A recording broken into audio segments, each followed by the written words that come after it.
Hello and welcome everybody to Skyshine's Bedlam Redux.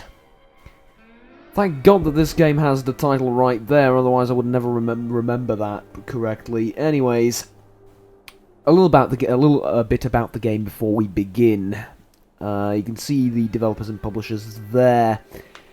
Skyshine's Bedlam is not a new game. It came out on September the 16th or the 15th last year. That's 2015. I'm not sure whether it's 15th or 16th of September, but at that point it received fairly bad reviews, if we're honest. It wasn't a particularly horrible game, but it wasn't really good, and for a roguelite RPG, it was missing a lot of features that should have been there. Redux is trying to correct that and basically revamp and relaunch this game. Relaunch is not the correct term here, but yeah, I think revive this game, change it from the not from the core, but change it and fix it basically. Let's say that. So, what is it all about?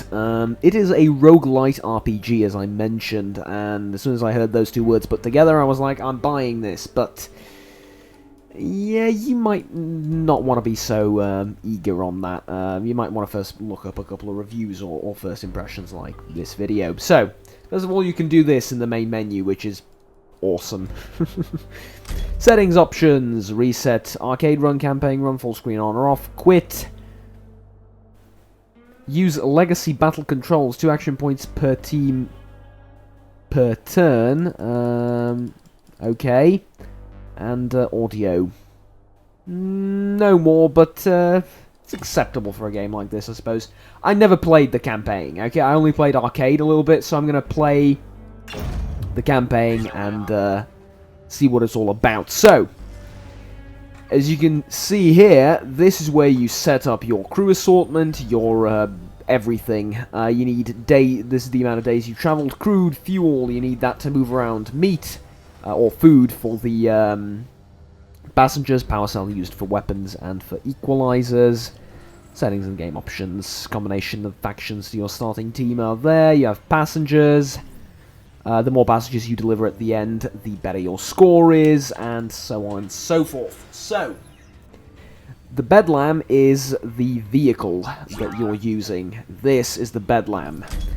There is a dozer, a slightly different dozer, a marauder, mutant, cyborg, rogue AI ship vehicles. All those are locked at the beginning.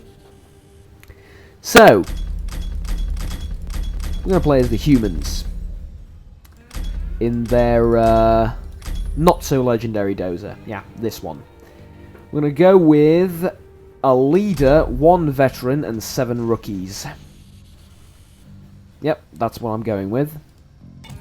Our team is going to be composed of mutants. No? Cyborgs?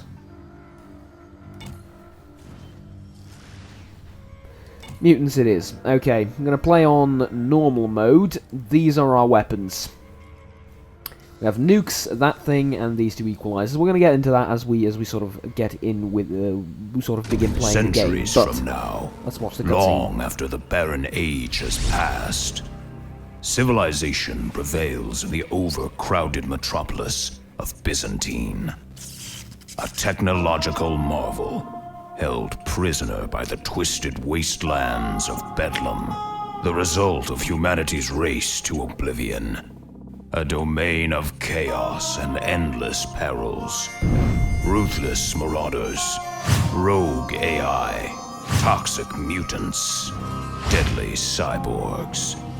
But there is new hope discovered in Bedlam. A mythical utopia called Aztec City, and a magnificent rolling fortress, operated by a mysterious figure known only as the Mechanic. The expedition from Byzantine will be filled with danger.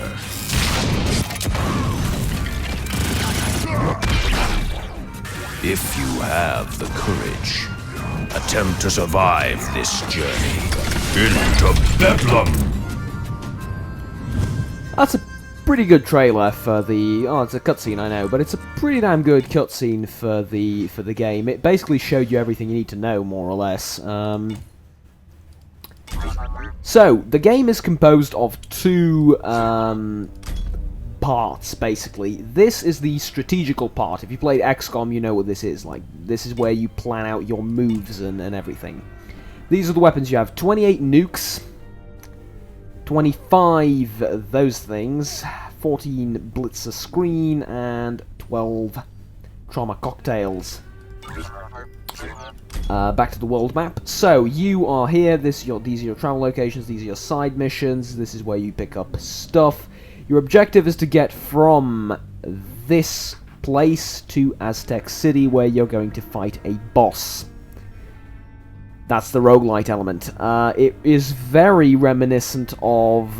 God, I played the game 3 times on the channel, I can't remember what it's called. Faster Than Light, there we go. It's very, very reminiscent of FTL, but it doesn't happen in space, it happens in land. So, FTL in land, basically. Where are we gonna go? We're gonna go to Behemoth, or Behemoth, because it reminds me of Juggernaut. Don't judge me. So this is the amount of fuel you have. You spend fuel every time you move. You spend food as well. This is your energy and your crew members. So, how is combat done? How does combat work, Jug? I will show you. Combat is not exactly what you'd expect it to be. So, there's your threat level. You need to keep that low in order to not get attacked by absolutely everything. I'm gonna move there. It's gonna take us a while, but we're gonna get there eventually. A mutant approaches.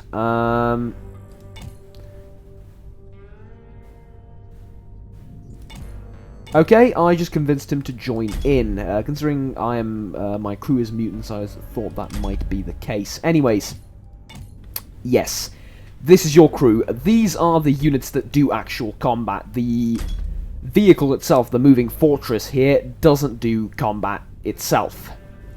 Other things do combat, okay?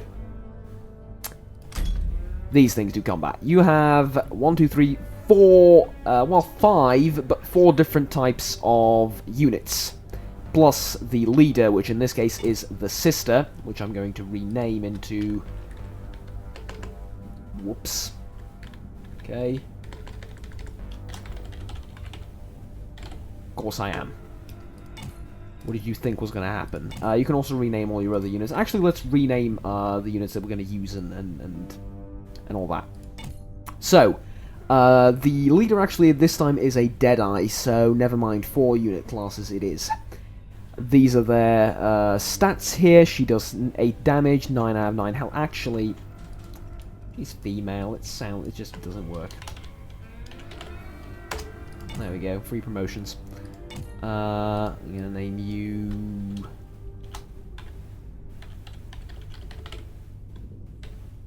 They need to add more characters.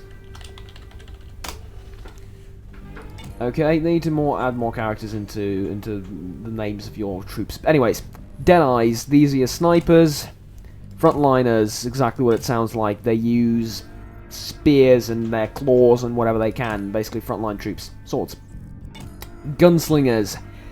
When they get hit in certain situations, they will fire back without using a move. Otherwise, they use 2 pistols and do a little bit of damage each time. Trenchers. These are shotgunners, basically. And that's about it. So, the movement and combat is a bit finicky, and I think it's the weakest part of the game. Well, it's not necessarily true, but I think it's the most, it's the part of the game that I don't like, okay? It's some of the combat is a bit finicky. Let me show you. Okay, so we have these troops that we're going to take out. You can pick 4 out of all of the crew that you have. Of course, when they get wounded, if they get killed, they're gone forever. If they get wounded, they take time to heal, so on and so forth. So, let's begin and do some actual combat and show you guys what this is all about. So, this is a shotgunner, this is a dude. This is a gunslinger. So, two snipers, one shotgun, and one gunslinger sounds about right. Gonna name them like so. I'm gonna name you Physics. There we go. How about that? Yes, I'm naming them after people I know. Anyways, personalization. Why not? Here's the thing. It's going to give us the combat tutorial, even though I already did it. You get... you don't need this, I'm going to explain it. You get 2 moves, okay? For each character. This is new with the Redux. So they've completely redone the combat, and... it's still not terrific, but it is a lot better than it used to be, okay? So... I'm going to do something. Maybe that'll seem a little bit weird initially, but you'll see that there is reason behind my madness. These are my mutants, along with the sister, aka Marchie. So the aids down here that you have. Oh God! Counterspell! Don't don't quote me on that. Oh, for crying out loud! The how do I put it? Extras, yes, extras that you have here you can launch, but you have a limited amount of them, and they're kind of rare to get. You know, you do start off with a lot of them. Generally, you don't want to use them unless you absolutely have to. You get 1 move and 1 attack. You see the red dots? That's the range of this guy's attack, for example. He is a... That's me. Hey, that's me. Hi, Jug. He's a gunslinger. He can't shoot at point-blank range. This guy can only shoot at point-blank range and a little bit in front of him and to the side and to the rear, but yeah, you see, the red dots are the range, and if I move him here, he's not going to be able to shoot that guy. This gets a little bit awkward with the snipers, and I think it's the worst part of the game. The sniper can't hit anything that's not in the red dots. I'm sorry, but if a guy were to stand right there, I'm pretty sure... like right there, I'm pretty sure this sniper should be able to kill him. That's my only critique of the game. That I don't think works very well at all. You can also evacuate to the dozer, and this is just to see how everyone else is doing. So, you have 2 frontliners here. They need to charge up, get personal with me in order to kill me. What do I want to do? I want to not get personal, so he can move up to there. If he moves again, he can't attack, meaning this is a safe spot. What about this guy? Is he endangered? Not really. What about this guy? He can only move to there, which means this guy should go here. You should move up a little bit, and you should stay put. I'm going to end the turn here, because they're only melee, they're going to approach. And they're not going to do anything. Well, they're going to move twice. There you go. Now, it gets a little bit tricky. Move this guy here. Take a shot. He's done for the turn.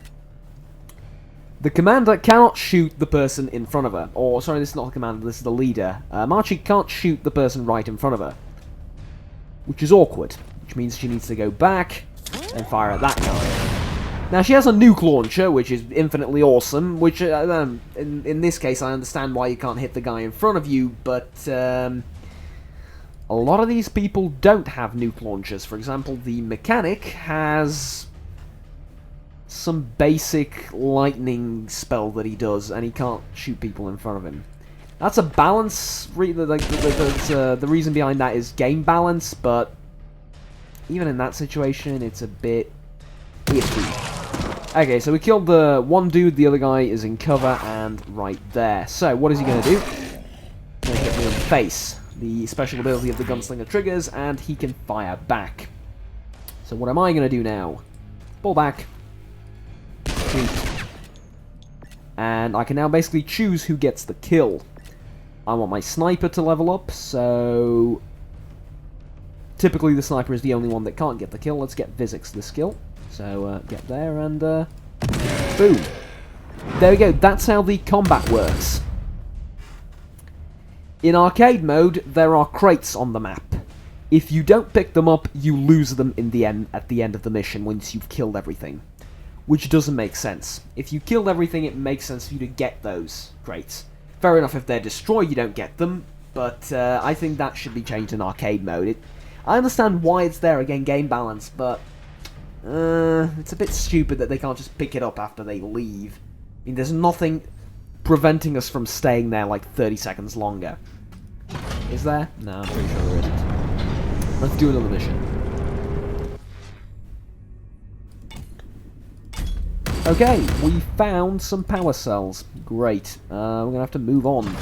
Running a bit low on food and fuel. Fuel primarily. Okay, mutants are attacking passengers and the crew within the dozer defend at all costs. Okay, we're going to go with the same squad again because it works. You remember, gets 2 actions per turn, yep. Also, the game didn't have an end turn button. Can we just focus on that for a second? So this is a bit of a unique situation. They are attacking us, and we're defending in our own sort of mobile fortress here. There's the nukes and everything. This means that you can't use your weapons that you have on the dozer. Is it the dozer? Yeah, it is. You can't use these two. You can get more, by the way. It's not just the nukes and the electricity splash thing. You can get more weapons like catapults and stuff by randomly finding them on the map, I suppose. So, get these two to cover because they can't attack anyone. Position you in such a place whereas to be able to shoot something in the near future. There, for example. You will have a shot if I move you there, so take it, and boom. This is why you don't mess with the commander. Okay, end turn. This guy can't attack anyone. I can stand there, but it's about everything. So, hi. Problem is, the sniper now can't do anything, so I may have messed up slightly. Let's do this. And then use the commander to get the last kill, which of course we can't do for whatever reason. You see my problem with the game now? I think you do. Way too finicky for combat. Someone's going to get hit as a result of my stupidity. I would very much like the kill, thank you very much. I didn't see that he had 3 HP, that's a bit embarrassing. Let's try and get the sniper this kill. Hey, there it is, there's one square where you can go. It works, I like the style of the combat. I really do. It's just the way the sniper and the long range units work, I'm not so sure about that. Play some more in, and I'll sort of drag the video to a close. Hey, we have more people. He's going to heal in 2 days. He's at 405 health. Let's not take him. So we need a trencher or a shotgun person. We have you. You're very good. Okay, we're going to take you.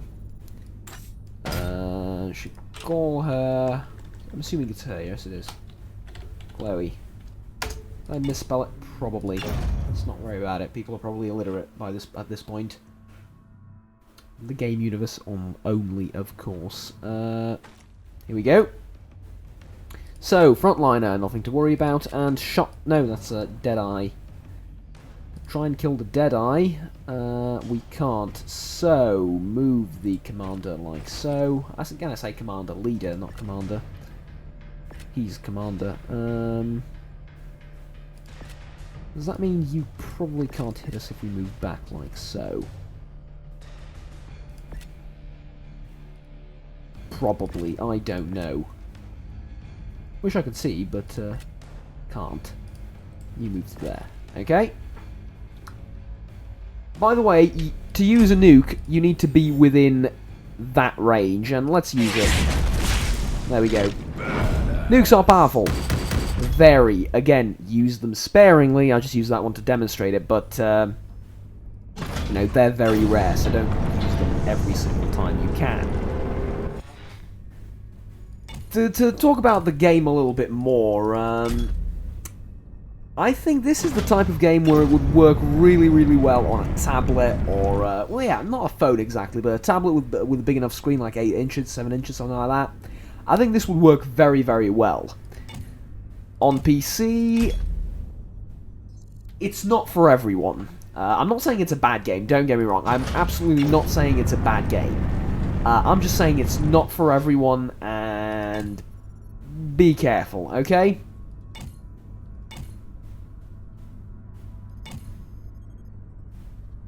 Okay.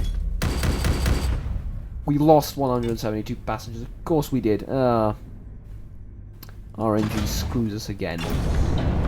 Anyways, yeah, that would be more or less everything you need to know about this game for now. Let's do one more combat, one more battle, and we'll end the video there.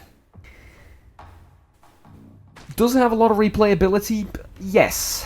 Yes, the game has a lot of replayability. I'm not going to negate that for a second. Crap ton of replayability goes very much in its favour. That's very good. However, it does have its problems, don't get me wrong, but it's a good game. It's a good game, it's just not for everyone, and it has its problems. The sooner we realise that it has its problems, the better we're off. To know you were actually in range. Do that. He fires back. Why this procedure is very risky. Good night. As the Russians would say, spokojnie noci, I believe. I can shoot him, but he's going to fire back. However, if I move back with the sniper and shoot him, he's out of range, so he can't fire back. This, if it did 3 damage, would have been a genius move, but it didn't do 3 damage, so I feel very stupid now. Mismanaged that slightly. Though we tried at the end. There is definitely, it is a roguelite, so there is definitely a lot of replayability, but that said, again, I realise that it does have its problems. Compared to the initial one, the initial release in 2015, Redux has done its job. It made the game better. It made the game a lot better than it used to be. The changes that the game makes are meaningful, very. So don't base your judgment on Redux based upon the previous game. Don't say, well, the previous game wasn't that good, I'm not going to like this either. Give it a shot, you know, at least look up some more information on this, is my final advice about the game, but, yeah, I don't see myself playing this way too much, though occasionally I can see myself sinking my teeth into this game every now and again. Of course, I don't mean literally.